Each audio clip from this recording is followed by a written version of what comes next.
Shiva classes में आपका स्वागत है। आज का हमारा टॉपिक है राष्ट्रीय अन्वेषण अभिकरण, नेशनल इन्वेस्टिगेशन एजेंसी। ठीक है, तो आइए हम लोग जानते हैं राष्ट्रीय अन्वेषण अभिकरण के बारे में। तो इसकी स्थापना कब हुई थी? तो इसकी जो स्थापना हुई थी वो 2009 में हुई थी।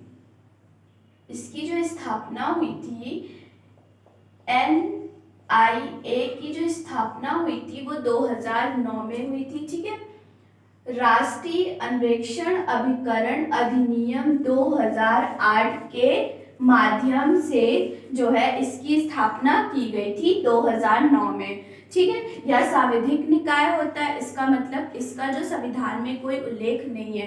इसका ये मतलब हुआ ये अधिनियम के द्वारा लाया गया है।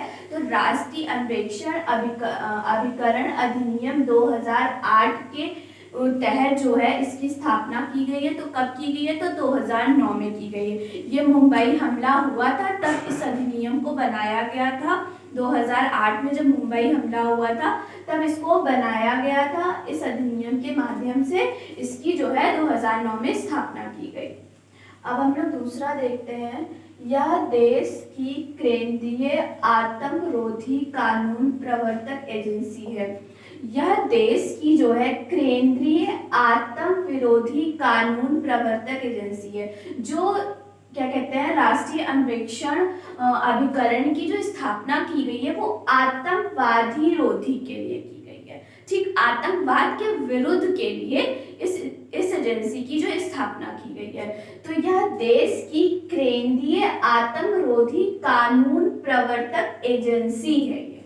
ठीक है, अब इसका देखेंगे मुख्यालय कहाँ है। इसका जो मुख्यालय है वो नई दिल्ली में।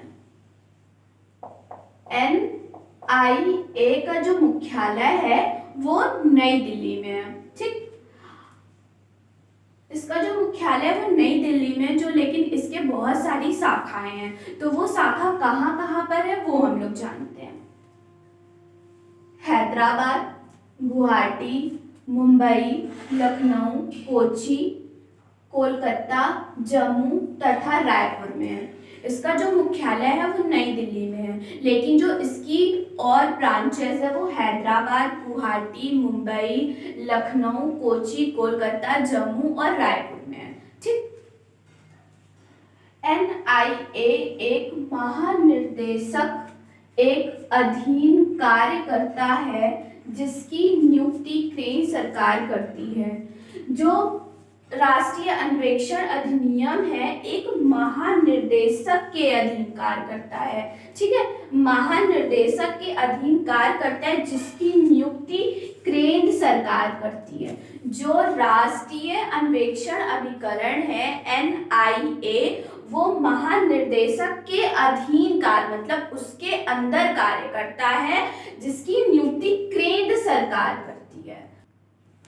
ठीक है, तो प्रेजेंट टाइम में जो NIA के महानिर्देशक हैं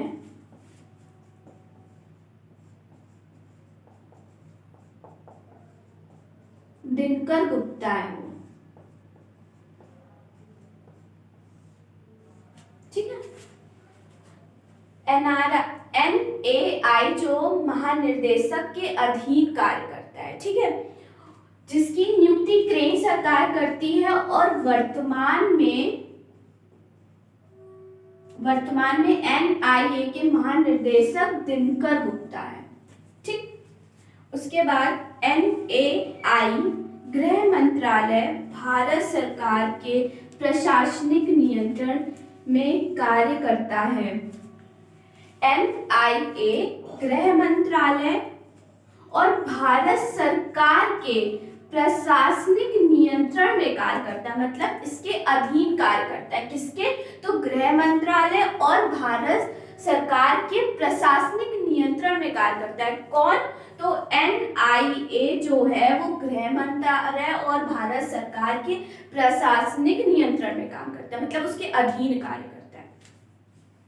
NIA संशोधन अधिनियम 2019 में NIA शक्तियों में विस्तार किया गया है। अब एनआईए मानव तस्करी, नकली मुद्रा अथवा बैंक नोट की जाली बिक्री, साइबर अपराध की जांच करना है।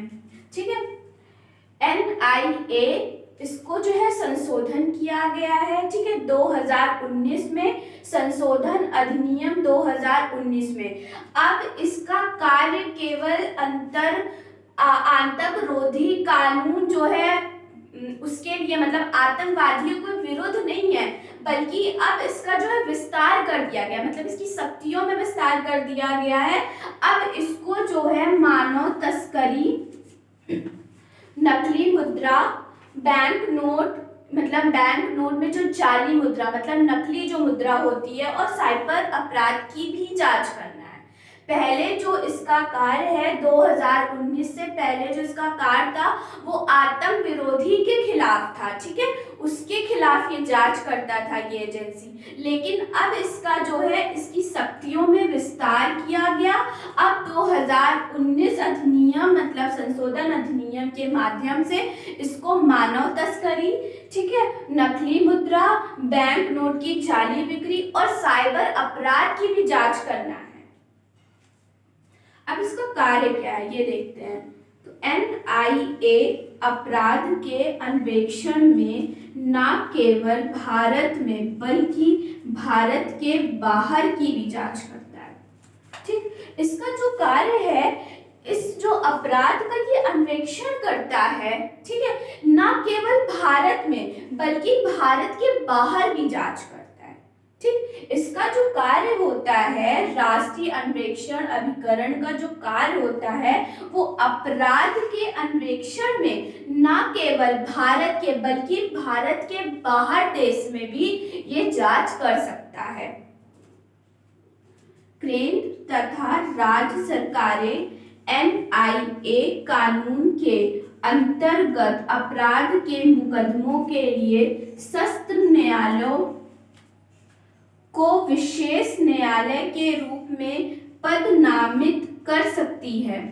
जो केंद्र और राज्य सरकार है वो एनआईए कानून के अंतर्गत, जो केंद्र सरकार और राज्य सरकार एनआईए कानून के अंतर्गत जो है अपराध के जो मुकदमे हैं, एनआईए के जो अंतर्गत अपराध आते हैं, ठीक, उस अपराध के मुकदमे के लिए सशस्त्र न्यायालयों, ठीक, सशस्त्र न्यायालय और विशेष न्यायालयों के रूप में पदनामित कर सकती है। कौन? तो केंद्र और राज्य सरकार जो है एनआईए कानून के अंतर्गत, मतलब इसके अंतर्गत, ठीक, आतंकवादी विरोधी हो गया, नकली जो है मुद्रा, मानव तस्करी, इन सब के अंतर्गत, अपराध के अंतर्गत जो मुकदमे के लिए सशस्त्र न्यायालय और विशेष न्यायालयों के रूप में पदनामित कर सकती है। ठीक, एनआईए कानून के त्वरित एवं प्रभावित कार्यान्वयन के लिए जरूरी उपाय करना। जो एनआईए का एक और कार्य है वो ये है, कानून के त्वरित एवं प्रभावी कार्यान्वयन के लिए जरूरी उपाय करना है। ठीक है, आज का वीडियो हमारा यहीं खत्म हो रहा है। अब हम लोग मिलते हैं नेक्स्ट वीडियो में। अगर हमारी वीडियो पसंद है तो प्लीज लाइक, शेयर और सब्सक्राइब कर दीजिएगा। Thank you.